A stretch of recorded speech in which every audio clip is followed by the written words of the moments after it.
വിശദമായ റിപ്പോർട്ടുകളിലേക്ക് വരുമ്പോൾ പാലക്കാട് ധോണിയെ ഭീതിയിലാഴ്ത്തി കാട്ടാന PT-7 മയക്ക് വെടിവെച്ചു. ധോണിയിലെ വനമേഖലയിലെ കോർമ മേഖലയിൽ വെച്ചാണ് വനം വകുപ്പിന്റെ ദൗത്യ സംഘം ആനയെ മയക്ക് വെടിവെച്ചത്.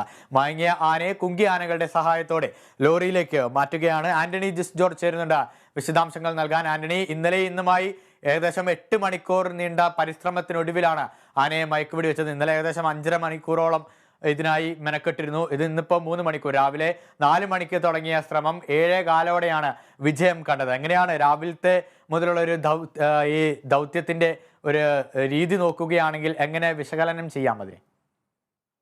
ഗീസ് 2 ദിവസം നീണ്ട ഒരു വലിയ ദൗത്യം, വലിയ പ്ലാനിങ്ങോടുകൂടി വലിയ സംഘമായി ഏതാണ്ട് 72ഓളം പേർ അടങ്ങുന്ന വലിയ ഒരു ദൗത്യ സംഘം, 3 കുങ്കിയാനകൾ ഉൾപ്പെടെയുള്ള വലിയൊരു ദൗത്യ സംഘമാണ് ഈ ദൗത്യത്തിന് വേണ്ടി ഇറങ്ങിത്തിരിച്ചത്. ഇന്നലെയാണ് ആദ്യ ദിവസം ഈ ദൗത്യം തുടങ്ങുന്നത്. ഇന്നലെ പക്ഷേ PT-7 പിടികൂടാൻ സാധിച്ചില്ല. പിന്നീട് ഇന്ന് നടന്ന സംഭവങ്ങൾ പറയുകയാണെങ്കിൽ ഇന്ന് രാവിലെ 5 മണിയോടുകൂടി RRTയുടെ നിരീക്ഷണ സംഘമാണ് കോർമ മേഖലയിൽ ഈ PT-7 നിലയുറപ്പിച്ചതായ വിവരം ധോണിയിലെ ക്യാമ്പിലേക്ക് അറിയിക്കുന്നു. തൊട്ടു പിന്നാലെ ഈ വനം വകുപ്പിന്റെ ഈ അടുത്ത മയക്കുവെടി വെക്കുന്ന സംഘം അവിടേക്ക് പുറപ്പെടുന്നു. അവിടെ വെച്ച് ഈ ആനയെ കൃത്യമായി ലൊക്കേറ്റ് ചെയ്യാൻ സാധിക്കുന്നു. ആ ലൊക്കേറ്റ് ചെയ്ത ഘട്ടത്തിൽ കുറച്ച് സമയം വെയിറ്റ് ചെയ്ത ശേഷം ഏതാണ്ട് 7:10 ആനയെ മയക്കുവെടി വെക്കുന്നു. ഇടത് ചെവിക്ക് താഴെ ഇടത് കാലിന് മുകളിലായാണ് വെടി വെച്ചത്. പിന്നീട് ഈ ആന മയങ്ങാനുള്ള ഒരു കാത്തിരിപ്പായിരുന്നു. ഏതാണ്ട് 8:30 ഏതാണ്ട് 45 മിനിറ്റിന് ശേഷം ആന പൂർണ്ണമായും മയങ്ങി. ആ സമയത്ത് 8:30 കുങ്കിയാനകളെ 3 കുങ്കിയാനകളെയാണ് ഉള്ളത്. അവരെ 3 പേരെയും അവിടേക്ക് എത്തിച്ചു. ആനയുടെ നിയന്ത്രണം പിന്നീട് ഈ കുങ്കിയാനകൾ ഏറ്റെടുത്തു. പിന്നീട് ആന പൂർണ്ണമായും മയങ്ങിയതിനു ശേഷം ഇപ്പോൾ നടക്കുന്ന നടപടികൾ, ആനയുടെ മുഖം ഒരു കറുത്ത തുണി കൊണ്ട് മറച്ച ശേഷം ആനയെ ഇപ്പോൾ കുങ്കിയാനകളുടെ സഹായത്തോടെ ലോറിയിലേക്ക് കയറ്റാനുള്ള ഒരു ശ്രമമാണ് ഇപ്പോൾ നടക്കുന്നത്. അതും അല്പസമയത്തിനകം തന്നെ പൂർത്തിയാകും. അങ്ങനെയെങ്കിൽ വൈകാതെ തന്നെ ധോണിയിൽ പ്രത്യേകം തയ്യാറാക്കിയിരിക്കുന്ന കൂട്ടിലേക്ക് ആനയെ മാറ്റാനായി സാധിക്കും. ഏതായാലും അതോടുകൂടി ഈ ദൗത്യം അതിന്റെ പൂർണ്ണതയിലേക്ക് എത്തും. ആദ്യഘട്ടം എന്നുള്ളത് ഈ ആനയെ മയക്കുവെടി വെക്കുക എന്നുള്ള ഒരു ദൗത്യമായിരുന്നു. അതാണ് വലിയ വെല്ലുവിളി ഈ ദൗത്യ സംഘത്തെ സംബന്ധിച്ച് ഉണ്ടായിരുന്നത്. ഇന്നലെ ദൗത്യത്തിനായി ഇറങ്ങിയപ്പോൾ ആന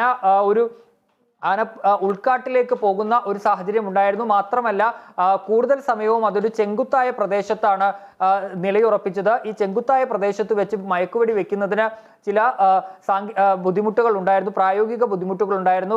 അങ്ങനെ വെടിവെച്ച് കഴിഞ്ഞാൽ ഒരുപക്ഷെ ആനയെ പ്രതികൂലമായി അത് ബാധിക്കും എന്നുള്ളത് ഒരു വലിയ പ്രതിസന്ധിയായിരുന്നു. മറ്റൊരു കാര്യം എന്ന് പറയുന്നത് പിന്നീട് അത് ചൂട് ഉൾപ്പെടെയുള്ള കാര്യങ്ങൾ, ഉച്ചയ്ക്ക് 12:30 വലിയ രീതിയിൽ ചൂട് കൂടുന്ന ഒരു സാഹചര്യം ഉണ്ടായിരുന്നു. ആന നിലയുറപ്പിച്ചിരുന്നത് ഒരു പാറയ്ക്ക്, ആ മേഖല എന്ന് പറയുന്നത് പാറക്കെട്ടുകൾ ഉൾപ്പെട്ട ഒരു മേഖലയാണ്.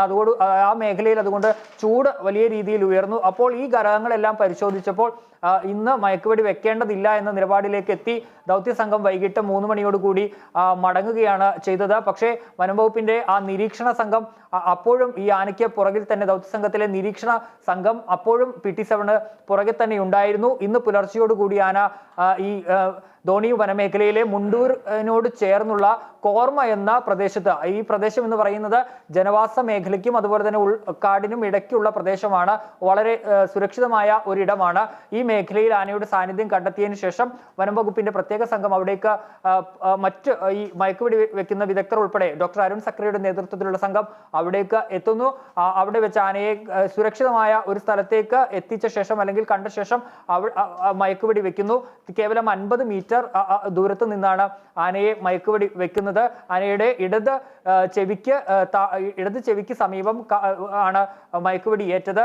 ആദ്യഘട്ടത്തിൽ ഈ ആന അതിനോട് എങ്ങനെ പ്രതികരിക്കും എന്നുള്ളത് ഒരു ആശങ്കയുണ്ടായിരുന്നു. ഏതാണ്ട് 45 മിനിറ്റോളം കാത്തിരിക്കണം ഇതിന്റെ ഈ മയക്കുവെടിയുടെ ഒരു ഫലം ഉണ്ടാകാനായി. അതുകൊണ്ട് തന്നെ ആ കാത്തിരിപ്പായിരുന്നു. പക്ഷേ മയക്കുവെടി വെച്ച ഘട്ടത്തിൽ ആന പ്രകോപനം ഉൾപ്പെടെയുള്ളത് ഒന്നും ഉണ്ടാക്കിയില്ല എന്നുള്ളതാണ് ഇപ്പോൾ വരുന്ന വിവരം. ഏതായാലും അത് മയക്കുവെടി ഏറ്റതോടുകൂടി 8:30യോടുകൂടി ആന പൂർണ്ണമായും മയങ്ങി. പിന്നീട് കുങ്കിയാനകളെ അവിടേക്ക് എത്തിച്ചു. കുങ്കിയാനകൾ ഈ കൊമ്പന്റെ നിയന്ത്രണം ഏറ്റെടുത്തു. പിന്നീട് ഇപ്പോൾ ആനയെ ലോറിയിലേക്ക് മാറ്റുകയാണ്. ലോറിയിലേക്ക് മാറ്റിയ ശേഷം ആനയെ ധോണിയിലെ പ്രത്യേകം തയ്യാറാക്കിയ കൂട്ടിലേക്ക് എത്തിക്കും. ഏതായാലും കഴിഞ്ഞ കുറെ നാളുകളായി, ഏതാണ്ട് 4 വർഷത്തോളമായി ധോണി പ്രദേശത്തെ സംബന്ധിച്ച്, ആ വനമേഖലയോട് ചേർന്ന ജനവാസ മേഖലകളെ സംബന്ധിച്ച് വലിയ ഭീഷണിയായിരുന്നു, അല്ലെങ്കിൽ വലിയ ആശങ്ക ഉയർത്തിക്കൊണ്ടിരിക്കുന്ന ഒന്നായിരുന്നു ഈ PT-7ന്റെ സാന്നിധ്യം. PT-7 പാലക്കാട് ടസ്കർ 7 എന്നാണ് അതിന്റെ പൂർണ്ണരൂപം. ഈ PT-7 വലിയ രീതിയിലുള്ള പ്രതിസന്ധി, കൃഷി നശിപ്പിക്കുക, നിരന്തരമായി ജനവാസ മേഖലകളിൽ ഇറങ്ങി വലിയ രീതിയിലുള്ള പ്രതിസന്ധി സൃഷ്ടിക്കുന്നു. 2022 ഒരു പ്രഭാത നടത്തത്തിനിറങ്ങിയ ആളെ കൊലപ്പെടുത്തുന്ന ഒരു സാഹചര്യവും ഉണ്ടായി. അത്തരത്തിൽ വലിയ രീതിയിൽ ആ പ്രദേശത്തിന് തന്നെ ഭീഷണിയായി മാറിയതോടു കൂടിയാണ് ഇതിനെ പിടികൂടണം എന്നൊരു ആവശ്യവുമായി, ഇതിനൊരു സ്ഥിരമായ പരിഹാരം വേണമെന്ന ആവശ്യവുമായി നാട്ടുകാർ രംഗത്തെത്തിയത്. വലിയ രീതിയിലുള്ള പ്രതിഷേധമുണ്ടായി. കഴിഞ്ഞ ദിവസം ഈ ആന ജനവാസ മേഖലയിലേക്ക് സ്ഥിരമായി ഇറങ്ങുന്ന ഒരു സാഹചര്യം ഉണ്ടായതോടുകൂടി BJPയുടെ നേതൃത്വത്തിൽ അവിടെ ഹർത്താൽ ഉൾപ്പെടെയുള്ളവ നടത്തിയിരുന്നു. പിന്നാലെ ആ ഒരു പ്രതിഷേധങ്ങളുടെ ഒക്കെ പശ്ചാത്തലത്തിൽ ആനയെ പിടികൂടാനുള്ള ദൗത്യം തീരുമാനിക്കുകയായിരുന്നു. പിന്നീട് ആ ദൗത്യ സംഘം ഈ ധോണിയിലേക്ക് എത്താനുള്ള ഒരു കാലതാമസം ഉണ്ടായിരുന്നു. കാരണം ഈ RRTയുടെ വയനാട്ടിൽ മാത്രമാണ് ഒരു ടീം ഉള്ളത്. ആ ടീം ആ സമയത്ത് വയനാട്ടിൽ ഈ ബത്തേരി നഗരത്തിൽ ഇറങ്ങിയ PM2വിനെ ഉൾപ്പെടെ പിടിക്കാനുള്ള ആ ഒരു ദൗത്യത്തിലായിരുന്നു. അതുകൊണ്ട് തന്നെ അത് പൂർത്തിയാക്കി അവർ മടങ്ങിയെത്താൻ ഒരു കാലതാമസം ഉണ്ടായി. അവർ കഴിഞ്ഞ വെള്ളിയാഴ്ച പുലർച്ചയോടുകൂടി ഡോക്ടർ അരുൺ സക്രയുടെ നേതൃത്വത്തിലുള്ള മുഴുവൻ RRT സംഘവും അവിടേക്ക് എത്തി. പിന്നീട് ഈ ഓപ്പറേഷൻ അല്ലെങ്കിൽ ഈ ദൗത്യം എങ്ങനെ എങ്ങനെ നടപ്പാക്കണം എന്നതിനെ സംബന്ധിച്ച് ഒരു യോഗം ചേർന്ന് അതിനൊരു അന്തിമ രൂപം നൽകി. അതിനുശേഷം അതിൻ്റെ ഈ ആയുധങ്ങളുടെ ഉൾപ്പെടെ കാര്യക്ഷമത ഉറപ്പാക്കി വൈകുന്നേരം ഒരു ട്രയൽ, ഈ വാഹനങ്ങൾ എവിടേക്കൊക്കെ പോകും എന്നതുൾപ്പെടെയുള്ള വിവരങ്ങളെല്ലാം ചേർത്ത ഒരു ട്രയൽ തയ്യാറാക്കി. കൂടാതെ മറ്റൊരു കാര്യം, ഈ 26 അംഗ സംഘമാണ് വയനാട്ടിൽ നിന്നെത്തിയത്. അതുകൂടാതെ ഈ പാലക്കാട് നിന്നുള്ള വനം വകുപ്പ് ജീവനക്കാരെ കൂടി ഈ സംഘത്തിലേക്ക് ഉൾപ്പെടുത്തി. അങ്ങനെ 72 അംഗ ദൗത്യ സംഘം രൂപീകരിച്ചു. അങ്ങനെ എല്ലാ ഒരുക്കങ്ങളും പൂർത്തിയാക്കി. ഈ RRT സംഘത്തിന്റെ ഈ ആന നേരത്തെ തന്നെ നിരീക്ഷണത്തിലാണ്. ഈ നിരീക്ഷിക്കുന്ന ആ സംഘത്തിന്റെ ഒരു സന്ദേശത്തിന് വേണ്ടി കാത്തിരിക്കുകയായിരുന്നു ദൗത്യ സംഘം. അങ്ങനെ ഇന്നലെ രാവിലെ 4 മണിയോടുകൂടി ആന ഈ അരിമണി മേഖലയിൽ ഉണ്ട് എന്നുള്ള വിവരം RRT സംഘം നൽകുന്നു. തൊട്ടു പിന്നാലെ തന്നെ ഈ മറ്റുള്ള സംഘാംഗങ്ങളും കുങ്കിയാനകളും ഉൾപ്പെടെയുള്ളവരെയും ഈ അരിമണി മേഖലയിലേക്ക് എത്തിച്ചു. പക്ഷേ ആന അവിടെ നിന്ന് പിന്നീട് പുറകോട്ട് ഉൾവനത്തിലേക്ക് മാറി. ഉൾവനത്തിൽ ഒരു ചെങ്കുത്തായ പ്രദേശത്ത് ഈ PT-7 നിലയുറപ്പിച്ചു. പിന്നീട് അവിടെ നിന്ന് ആനയെ ഒരു സുരക്ഷിതമായ സ്ഥലത്തേക്ക് മാറ്റാനുള്ള ശ്രമം തുടങ്ങി. സുരക്ഷിതമായ സ്ഥലത്ത് വെച്ച് മാത്രമേ ആനയെ മയക്കുവെടി വെക്കാൻ സാധിക്കൂ. അതുകൊണ്ട് തന്നെ ഒരു സമതലമായ ഒരു പ്രദേശത്തേക്ക് ഈ ആന മയക്കുവെടിയേറ്റാൽ ഓടുമ്പോൾ അതൊരു പ്രതിസന്ധി സൃഷ്ടിക്കാത്ത മേഖലയിലേക്ക് ആനയെ എത്തിക്കാനായി വനംവകുപ്പ് ശ്രമിച്ചു. പക്ഷേ അത് പരാജയപ്പെട്ടു. ആന പിന്നീടും ഉൾക്കാട്ടിലേക്ക് പോയി. പിന്നീട് ആ ദൗത്യം ഇന്നലെ മതിയാക്കി, 3 മണിയോടുകൂടി മതിയാക്കി ഒരു ദൗത്യ സംഘം മടങ്ങുകയാണ് ഉണ്ടായത്. അതേസമയം ഈ സംഘം അവിടെ ഈ നിരീക്ഷണ സംഘം ആനയ്ക്കൊപ്പം തന്നെ തുടർന്നു. ഈ രണ്ടാം ഘട്ട ദൗത്യത്തിലേക്ക് നീങ്ങുമ്പോൾ ആദ്യഘട്ട ദൗത്യത്തിൽ നമുക്കറിയാം ഈ ആനയെ കാട്ടിൽ നിന്ന് കണ്ടെത്തുക, അതോടൊപ്പം തന്നെ മയക്കുവെടി വെക്കുക എന്നതായിരുന്നു ആദ്യഘട്ടം. രണ്ടാം ഘട്ടത്തിൽ എന്തൊക്കെ നടപടികളാണ് ഉള്ളത്? ഈ രണ്ടാം ദൗത്യത്തിൽ എന്തൊക്കെ നടപടികളുണ്ട്? അതോടൊപ്പം തന്നെ 3-ാം ഘട്ടം അല്ലെങ്കിൽ 4-ാം ഘട്ടം അത്തരത്തിൽ എന്തെങ്കിലും വിവരങ്ങൾ ലഭ്യമായിട്ടുണ്ടോ? നിലവിൽ ഇനിയുള്ളത് രണ്ടാം ഘട്ടം എന്ന് പറയുന്നത് ഈ ആന മയക്കുവെടി ഏറ്റതിനു ശേഷം മയങ്ങുക എന്നുള്ളതായിരുന്നു. അത് പൂർത്തിയായിരിക്കുന്നു. ആന മയങ്ങി അത് പിന്നീട് അതിനെ കുങ്കിയാനകളുടെ നിയന്ത്രണത്തിലേക്ക് എത്തിച്ചു. ഇപ്പോൾ അടുത്ത നടപടി ലോറിയിലേക്ക് കയറ്റുക എന്നുള്ളതാണ്. അത് കുങ്കിയാനകളുടെ സഹായത്തോടെയാണ് നടക്കുക. കുങ്കിയാനകളുടെ സഹായത്തോടെ അതിപ്പോൾ നടക്കുന്നു എന്നാണ് മനസ്സിലാക്കാൻ സാധിക്കുന്നത്. കുങ്കിയാനകൾ ഈ കൊമ്പനെ പുറകിൽ നിന്നും വശങ്ങളിൽ നിന്നും തള്ളി ഈ ലോറിയിലേക്ക് കയറ്റുക, അതിനെ മുന്നോട്ട് കൊണ്ടുപോവുക എന്നുള്ളതാണ് ചെയ്യുക. ലോറിയിലേക്ക് കയറ്റും. അതിനെ ഈ JCB ഉൾപ്പെടെയുള്ള സംവിധാനങ്ങൾ ഉൾപ്പെടെ അവിടേക്ക് എത്തിച്ചിട്ടുണ്ട്. റാമ്പ് ഉൾപ്പെടെയുള്ള സൗകര്യങ്ങൾ അവിടെ ഒരുക്കിയിട്ടുണ്ട്. അതിനുശേഷം ലോറിയിൽ കയറ്റിയ ശേഷം ആനയ്ക്ക് വേണ്ടി നേരത്തെ തന്നെ ധോണിയിലെ ഫോറസ്റ്റ് ഓഫീസിന് സമീപം ഒരു കൂട് സജ്ജമാക്കിയിട്ടുണ്ട്. ആ കൂട്ടിലേക്ക് ആനയെ മാറ്റും. അവിടെ എത്തിക്കുന്നതോടുകൂടി ഈ ദൗത്യം പൂർത്തിയാകുമെന്നുള്ളതാണ്. നിലവിൽ ആനയെ അവിടെ തന്നെ പാർപ്പിക്കുക എന്നുള്ളതാണ് തീരുമാനിച്ചിരിക്കുന്നത്. മറ്റിടങ്ങളിലേക്ക് മാറ്റുന്ന കാര്യം ഇപ്പോൾ ആലോചിച്ചിട്ടില്ല എന്നാണ് കഴിഞ്ഞ ദിവസം വനം വകുപ്പ് വ്യക്തമാക്കിയത്. ആനയെ അടുത്ത ഘട്ടത്തിൽ പരിശീലിപ്പിച്ച ഒരു കുങ്കിയാനയാക്കുക എന്നുള്ളതായിരിക്കാം ഉണ്ടാവുക. ഈ മറ്റു കാര്യങ്ങൾ ഏതായാലും ആദ്യത്തിൽ ഏറ്റവും പ്രാധാന്യം നൽകുന്നത് ഇപ്പോൾ ഈ ആനയെ കൂട്ടിലടയ്ക്കുക എന്നുള്ളത് തന്നെയാണ്, മെരിക്കുക എന്നുള്ളത് തന്നെയാണ്. ആനയെ ഇപ്പോൾ ധോണിയിലെ ക്യാമ്പിലേക്ക് എത്തിക്കുന്നതോടുകൂടി മിഷൻ PT-7 എന്ന ആ ദൗത്യം പൂർത്തിയാകും. നാട്ടുകാരെ സംബന്ധിച്ചും വലിയ ആശ്വാസമാകും. ഇപ്പോൾ തന്നെ ആനയെ മയക്കുവെടി വെച്ചു എന്നറിഞ്ഞപ്പോൾ തന്നെ ആ മേഖലയിൽ നാട്ടുകാരുടെ വലിയ സാന്നിധ്യമുണ്ട്. നാട്ടുകാർ വലിയ രീതിയിൽ ഇതിനെ അഭിനന്ദിക്കുകയും സ്വാഗതം ചെയ്യുകയും ഒക്കെ ചെയ്യുന്നുണ്ടായിരുന്നു. ഏതായാലും ഈ ആനയെ കൂട്ടിലേക്ക് എത്തിക്കുന്നതോടുകൂടി ആ ദൗത്യം പൂർത്തിയാകും. ഗീസ് തന്നെ കഴിഞ്ഞ 2 ആഴ്ചയ്ക്ക് മുമ്പായിട്ട് ഈ സുൽത്താൻ ബത്തേരിയിൽ PM2 എന്ന കാട്ടാനയുടെ ആക്രമണം അല്ലെങ്കിൽ കാട്ടാനയെ തളയ്ക്കുന്നതെല്ലാം നമ്മൾ കണ്ടതാണ്. എന്നാൽ അത് വെച്ച് നോക്കുമ്പോൾ ഈ PT-7 ഉള്ള ദൗത്യം വളരെ കഠിനമാണെന്നും അതോടൊപ്പം തന്നെ കാലാവസ്ഥ മറ്റുള്ള ഘടകങ്ങളെല്ലാം മുൻനിർത്തിക്കൊണ്ട് ഈ ദൗത്യം പൂർത്തീകരിക്കാനാകൂ എന്നുമാണ് ഇന്നലെ ഉദ്യോഗസ്ഥർ പറഞ്ഞിരുന്നത്. ഇന്ന് ഉദ്യോഗസ്ഥരുടെ ഈ ഒരു വിശദീകരണം എന്താണ്? കാരണം വളരെ എളുപ്പത്തിൽ തന്നെ അല്ലെങ്കിൽ ഇന്ന് 3 മണിക്കൂറുകൾ പിന്നിടുമ്പോൾ തന്നെ ആനയെ കണ്ടെത്തുവാനും ആനയ്ക്ക് മയക്കുവെടി വെക്കുവാനായിട്ട് സാധിച്ചിട്ടുണ്ട്. അതോടെ മന്ത്രി പറഞ്ഞത് AK ശശീന്ദ്രൻ പറഞ്ഞത് ശ്രമകരമായ ദൗത്യത്തിന്റെ വിജയം എന്നാണല്ലോ. അപ്പോൾ ഈ ഉദ്യോഗസ്ഥരുടെ വിശദീകരണം അല്ലെങ്കിൽ ഉദ്യോഗസ്ഥർ പറയുന്നത് എന്താണ്? അവിടെ അത്തരത്തിൽ ഈ ഔദ്യോഗിക പ്രതികരണങ്ങളിലേക്ക് എത്തിയിട്ടില്ല. അവരെല്ലാവരും തന്നെ ഇപ്പോൾ ആ വനം മേഖലയിൽ ആനയ്ക്ക് സമീപമാണ് ഉള്ളത്. വനം വകുപ്പിന്റെ ഒരു ഔദ്യോഗിക ഭാഷ്യം അല്ലെങ്കിൽ എങ്ങനെയാണ് ഇതിന്റെ മറ്റു കാര്യങ്ങൾ എന്ന കാര്യത്തിൽ വിശദീകരണങ്ങൾ ഉൾപ്പെടെ വരാനുണ്ട്. അവർ ഇപ്പോൾ എല്ലാവരും തന്നെ ഈ ഡോക്ടർ ഉൾപ്പെടെയുള്ളവരെല്ലാം തന്നെ വനമേഖലയിൽ തന്നെയാണ് ഉള്ളത്. ഏതായാലും ശ്രമകരമായ ദൗത്യം എന്ന് തന്നെയാണ് മന്ത്രി പറഞ്ഞത്. കാരണം അത്രയും ശ്രമകരമായ ദൗത്യമാണ്. ഈ PM2 വെച്ച് നോക്കുമ്പോൾ PM2 ഒരു റേഡിയോ കോളർ ഉൾപ്പെടെ നേരത്തെ ഘടിപ്പിച്ചിരുന്നു. ഈ ആനയുടെ സഞ്ചാരപഥം ഉൾപ്പെടെ കൃത്യമായി തന്നെ മനസ്സിലാക്കാൻ സാധിക്കുമായിരുന്നു. പിന്നീട് ഈ PT-7 താരതമ്യം ചെയ്യുമ്പോൾ കുറച്ച് കരുത്ത് കുറഞ്ഞ ഒരു ആനയാണ്. അതുകൊണ്ട് തന്നെ വലിയ ബുദ്ധിമുട്ടുകൾ ഇല്ലാതെ തന്നെ ആനയെ PM2 പിടികൂടാൻ സാധിച്ചിരുന്നു. പക്ഷേ PT-7 അങ്ങനെയല്ല, കുറച്ചുകൂടി കരുത്തനൊക്കെയായ ഒരു ആനയാണ്. അതുപോലെ തന്നെ ഈ ലൊക്കേറ്റ് ചെയ്യുക എന്നുള്ളതും വലിയ പ്രതിസന്ധിയാണ്. ഈ ആന കൂടുതൽ സമയവും ഉൾക്കാട്ടിലാണ്. പകൽ നേരങ്ങളിൽ ഉൾക്കാട്ടിലും പുലർച്ചയോടുകൂടി അല്ലെങ്കിൽ രാത്രിയോടുകൂടി മാത്രം നാട്ടിലേക്ക് ഇറങ്ങുകയും ചെയ്യുന്നതാണ് ഈ PT-7 ഒരു സ്വഭാവം എന്ന് പറയുന്നത്. അപ്പോൾ അതെല്ലാം പിന്നീട് ഈ മേഖല എന്ന് പറയുന്നതും ഈ ചെങ്കുത്തായ ഈ പ്രദേശങ്ങളും പാറക്കൂട്ടങ്ങളും ഒക്കെ ഉള്ളൊരു പ്രദേശമാണ്. അപ്പോൾ ഈ ഘടകങ്ങൾ ഈ മയക്കുവെടി വെക്കുമ്പോൾ അതിന് അനുകൂലമാകുന്ന ഘടകങ്ങളുടെ ഒരു വലിയ രീതിയിൽ ദൗത്യസംഘത്തെ സംബന്ധിച്ച് ഉണ്ടായിരുന്നു. ഏതായാലും ഈ ഒരു വെളുപ്പിന് ഈ സമയത്ത് ആന ഉൾക്കാട്ടിനോട് ചേർന്നുള്ള പ്രദേശത്താണ് ഉണ്ടായിരുന്നത്. അത് ജനവാസ മേഖലയ്ക്കും ഈ ഉൾക്കാടിനും ഇടയിലുള്ള ഒരു സമതലമായ പ്രദേശത്താണ്. നമുക്ക് ആ ദൃശ്യങ്ങളിൽ കാണാം. ആ പ്രദേശം കാട് മൂടിയതാണെങ്കിലും ഒരു സമതല പ്രദേശമാണത്.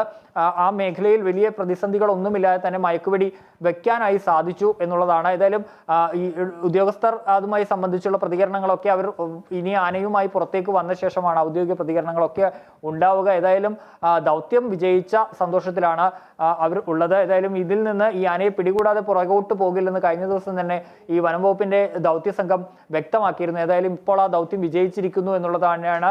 2ാം ദിവസത്തിന്റെ ആദ്യ മണിക്കൂറുകളിൽ തന്നെ ആ ദൗത്യത്തിൽ അത് ഫലം കണ്ടിരിക്കുന്നു എന്നുള്ളത് തന്നെയാണ് ഇപ്പോഴത്തെ ഏറ്റവും പ്രധാനപ്പെട്ട കാര്യം. ഗീസ് അതിനൊപ്പം തന്നെ ഈ മയക്കുവെടി വെച്ച ആനയെ കുങ്കിയാനകളുടെ സഹായത്തോടെ ലോറിയിൽ നിന്നും ധോണിയിൽ എത്തിക്കുകയും ചെയ്യുന്നു. ധോണിയിൽ എത്തിച്ച ശേഷമുള്ള നടപടികൾ എന്തൊക്കെയാണ്? എങ്ങനെയാണ് ഇനി ഇതിനെ മെരുക്കുവാനുള്ള ശ്രമങ്ങൾ ഏത് തരത്തിലാണ് തയ്യാറാക്കിയിരിക്കുന്നത്?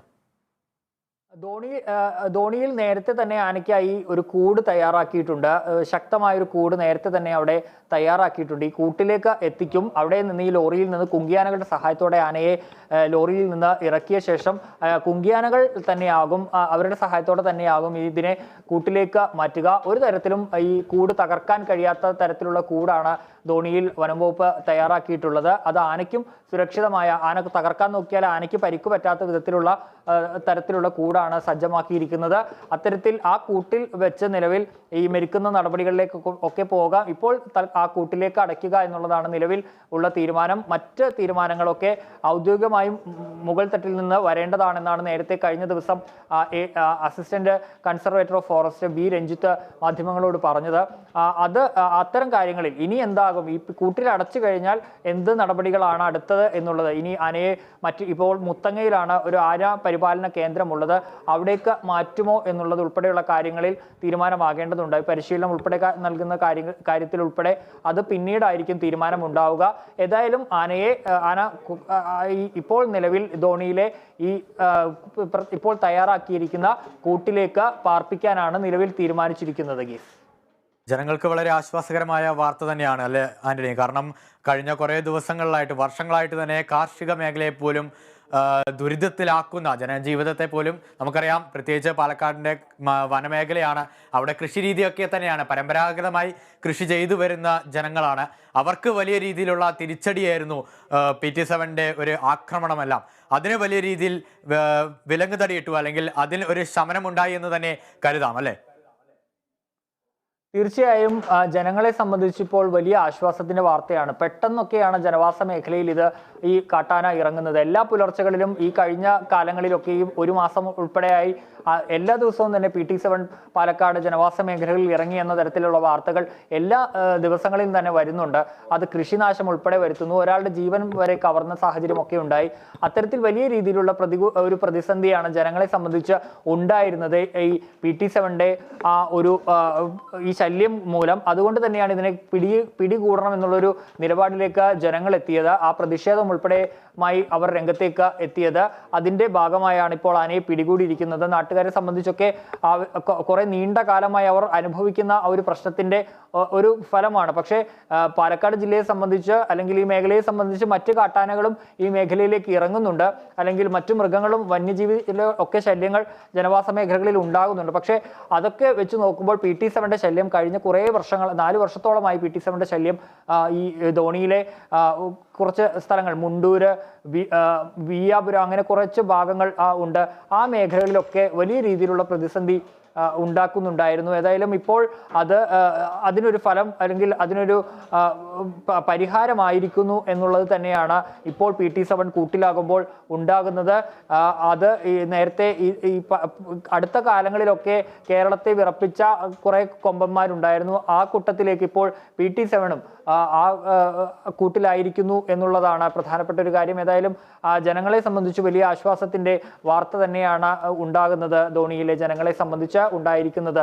ഗീസ്, വ്യക്തമാണ്. പാലക്കാട് ധോണിയെ ഭീതിയിലാഴ്ത്തിയ കാട്ടാന PT-7 പാലക്കാട് ടസ്കർ 7-നെ മയക്കുവെടി വെച്ചിരിക്കുകയാണ്. ധോണിയിലെ വനമേഖലയിലെ കോർമ മേഖലയിൽ വെച്ചാണ് വനം വകുപ്പിന്റെ ദൗത്യസംഘം ആനയെ മയക്കുവെടി വെച്ചത്. മയങ്ങിയ ആനയെ കുങ്കി ആനകളുടെ സഹായത്തോടെ ലോറിയിലേക്ക് മാറ്റുകയാണ്. അതോടൊപ്പം തന്നെ മാറ്റിയ ശേഷം ധോണിയിലെത്തിച്ച് മരിക്കുവാനാണ് സംഘത്തിന്റെ തീരുമാനം. ആന്റണി ജിസ് ജോർജാണ് ന്യൂസ് ഡെസ്കിൽ നിന്നും വിശദാംശങ്ങൾ പങ്കുവച്ചത്.